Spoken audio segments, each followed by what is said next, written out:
महाराणा प्रताप के जीवन में कहीं निराशा के कभी बादल छाए तो इतिहास में ये बात बहुत अच्छे तरीके से विदित है कि महाराणा प्रताप के जीवन में सबसे बड़े उनके जो भगत थे वो आपके बीकानेर के थे। और बीकानेर के पृथ्वीराज सिंह राठौड़ ने महाराणा प्रताप को एक बार फिर से जगाया था, आपको याद होगा। और इसी बात को लेकर सुजानगढ़ के हमारे राजस्थानी मायड़ भाषा के बहुत सिद्ध हस्त कलमकार कलम मनीषी श्रद्धेय डॉक्टर कन्हैयालाल सेठिया ने पीथड़ और पाथड़ की कविता रच दी। उस कविता को कह दिया, मैं दो पंक्तियां प्रस्तुत कर रहा हूं। विश्वनाथ जी बहुत अच्छा लग रहा है, शायद पहले मैंने कभी गाया नहीं होगा। भाई साहब से भी निवेदन करता हूं कि आप जरूर सुनिएगा।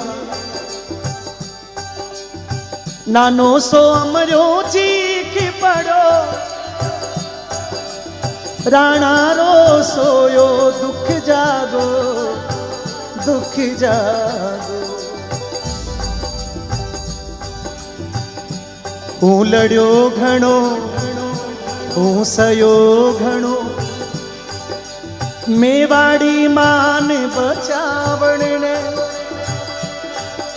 हूँ पाछ नहीं राखी रण में बेरारो खून बहावण ने बेरारो खून बहावण ने। जद याद करो जद याद करूं हल्दी घाटी नैना में रगत उतर आवे सुख दुखी रो साथी चेतकड़ो सूती सी रूख जावे। चंद कोशिशों के बाद में महाराणा प्रताप को डॉक्टर साहब उनको हार का सामना करना पड़ा, क्योंकि एक जीवन की लड़ाई थी नहीं, तीन तीन पीढ़ियां खप गई थी। इस देश में पहला मुगल बाबर था, बाबर के बाद हुमायूं, हुमायूं के बाद अकबर, और मेवाड़ के राजवंश में महाराणा कुंभा, उससे पहले बप्पा रावल, फिर महाराणा कुंभा, और महाराणा कुंभा के बाद महाराणा सांगा, महाराणा सांगा के बाद महाराणा उदय सिंह, और उदय सिंह से होते हुए ये उधर अकबर और इधर महाराणा प्रताप तक ये कहानी लड़ी। और हजारों लाखों लोग वीरगति को प्राप्त हो गए, कई सुहाग उजड़ गए। मां के पुरसी हुई थालियां बेटा ने जीवन वास्ते थालियां पुरसी रह गई, बेटा वीरगति ने प्राप्त हो गया। समाचार आयो कि आपको बेटो दुनिया में ना रहे हो।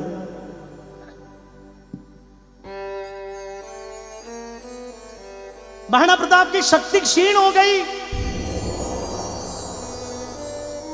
कुछ समय महाराणा प्रताप अपने महलों को छोड़कर जंगलों में चले गए, स्वयं और अपने परिवार को घास फूस की रोटी खिलानी कबूल कर ली, पर अकबर की गुलामी नहीं करूंगा ऐसी प्रतिज्ञा महाराणा प्रताप ने कर ली। लेकिन बहुत समय तक जब परिवार को बिलबिलाता देखा, जब भूख से तड़पता देखा, तो महाराणा प्रताप के बहुत जो हितैषी, जो उस समय के उनके जो समझदार लोग थे, उनके साथ में बैठ के चर्चा हुई कि आखिर में क्या करें। ये जब जो बुद्धिजीवी लोग बैठे, मैं निवेदन करता हूं आप बहुत ध्यान से सुनना।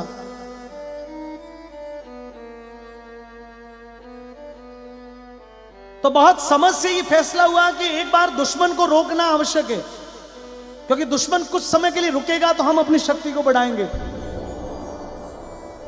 और दुश्मन कुछ समय के लिए रुके कैसे, इसका जत्न करना चाहिए। क्योंकि युद्ध से तो हमने देख लिया, तो उसका जत्न क्या करें। तो बड़ी चतुराई से एक निर्णय हुआ कि क्यों नहीं एक पत्र अकबर को लिख दिया जाए। अकबर उस पत्र के मध्य में कुछ समय के लिए राजी हो जाएगा, रुक जाएगा, और कुछ समय में हम अपनी शक्ति को फिर से एक बार पुनर्स्थापित कर देंगे और फिर अथक रूप से अकबर से लड़ेंगे। पत्र गया दिल्ली। अकबर ने जब वो पत्र पढ़ा, और उससे पहले महाराणा प्रताप को जब ये कहा गया, तो महाराणा प्रताप इस बात के लिए तैयार नहीं हुए। देखिए, दो पंक्तियां प्रस्तुत कर रहा हूं। महाराणा प्रताप के मन में आया कि हजारों लोगों का लहू बहा, चेतक का बलिदान हुआ, जयमल, पत्ता, भामाशाह जैसे लोगों का इस देश पर ऋण है, झाला मान सिंह जैसे लोगों ने इस देश के लिए सरेआम मेरा रूप धारण करके स्वयं को कटवाना मंजूर कर लिया। ऐसे लोगों की शहादत पर प्रताप ये काम कभी नहीं करेगा। और दो पंक्तियां डॉक्टर कन्हैयालाल सेठिया ने लिखी, मैं आपको सुना रहा हूं, सुनिएगा। पण लिखूं किया जद देखे है, आडावल हूं चोहियो लिया।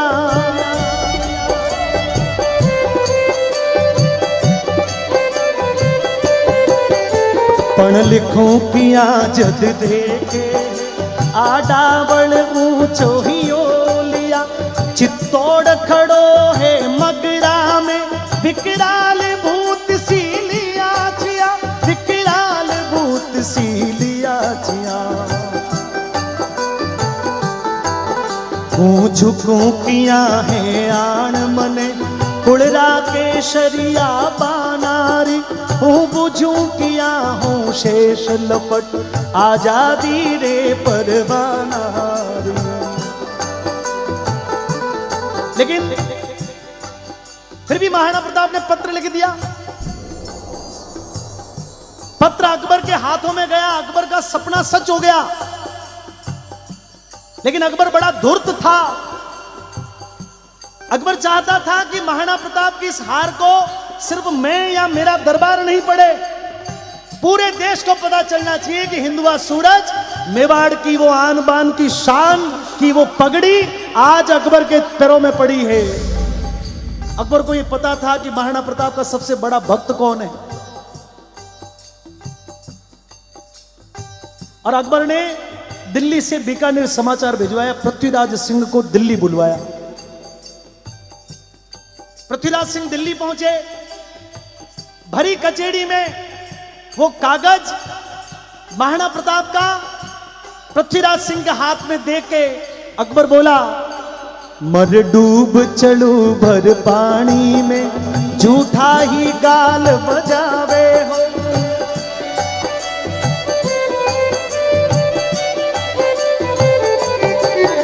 मर डूब चलू भर पानी में, झूठा ही गाल बजावे हो।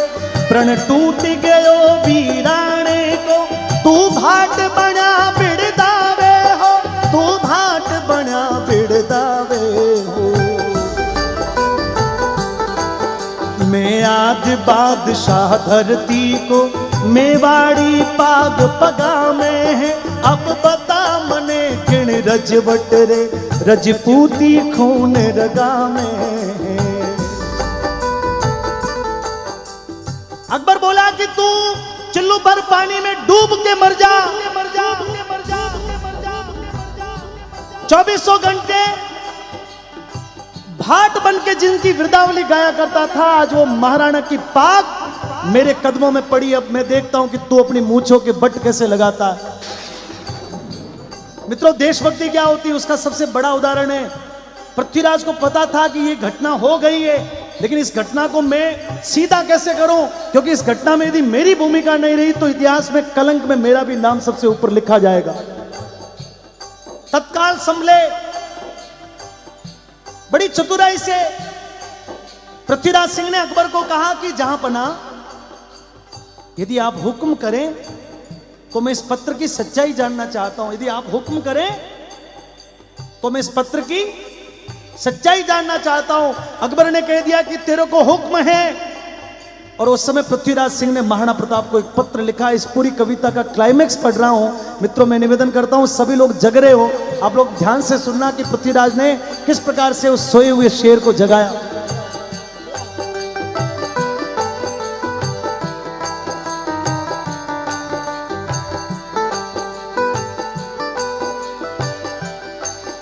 मैं आज सुनी है नाहरियो, साड़िया के सागे सोवेलो।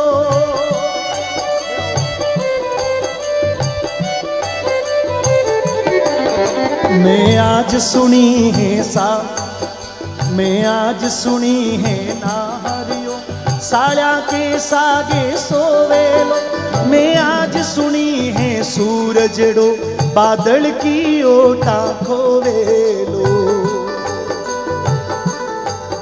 मैं आज सुनी है चातकड़ो, धरती को पानी पीवे लो, मैं आज सुनी है हाथीड़ो, कुकर री जूणा जीवे लो।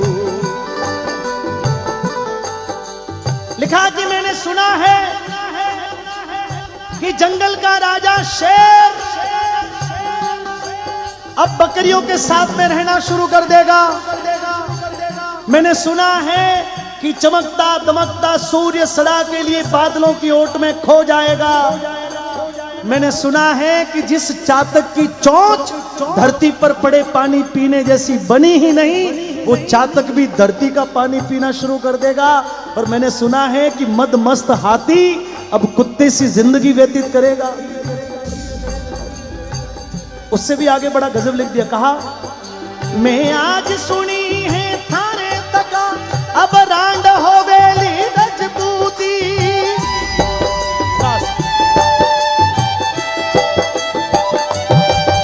मैं आज सुनी है थारे तका, अब रांड हो गई रजपूती। मैं आज सुनी है म्याना में तलवार रवेली अब सूती। मैंने सुना है कि आपके होते हुए रजपूती विधवा हो जाएगी। दुश्मन की छाती का संहार करने वाली तलवार अब सदा के लिए म्यान में विश्राम करेगी। ये बात कहां तक मानो।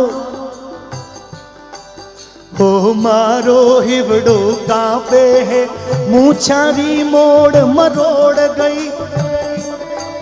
पीथल राणा ने लिख भेजो, आ बात कथा तक गिना सही। पत्र पहुंचा मेवाड़। महाराणा प्रताप ने उस पत्र को पढ़ा और पढ़ते ही महाराणा प्रताप की आंखों में एक बार फिर से लाल रंग छा गया। लाल रंग का लहू एक बार फिर शरीर में दौड़ गया। पत्र के जवाब में महाराणा ने लिखा,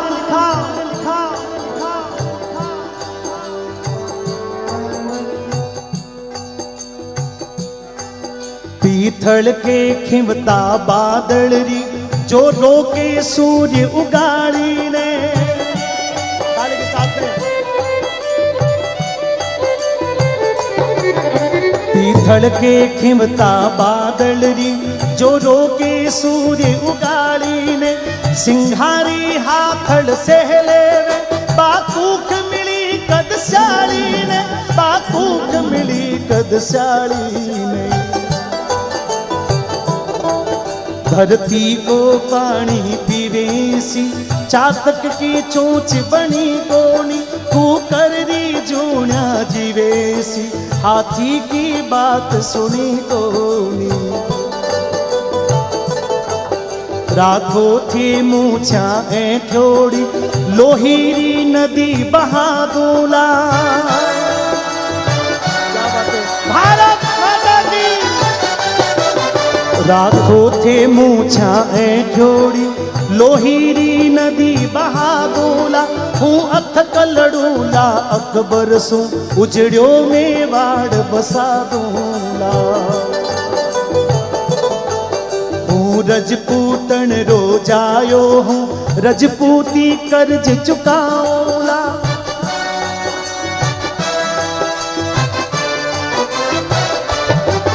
हूँ रजपूतन रोजायो हूँ, रजपूती आन निभाऊला।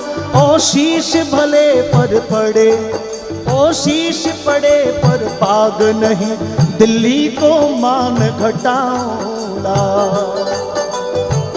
अंत में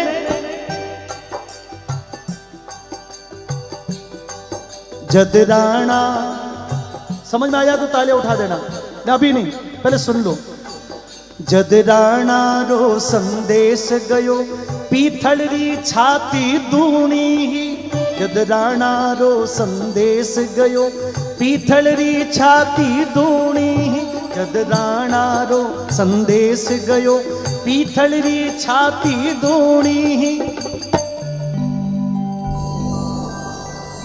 हिंदवाणो सूरज चमके हो, अकबर री दुनिया सुनी। अकबर री दुनिया सुनी। अकबर री दुनिया सुनी, अकबर री दुनिया। बस यही मेरा निवेदन।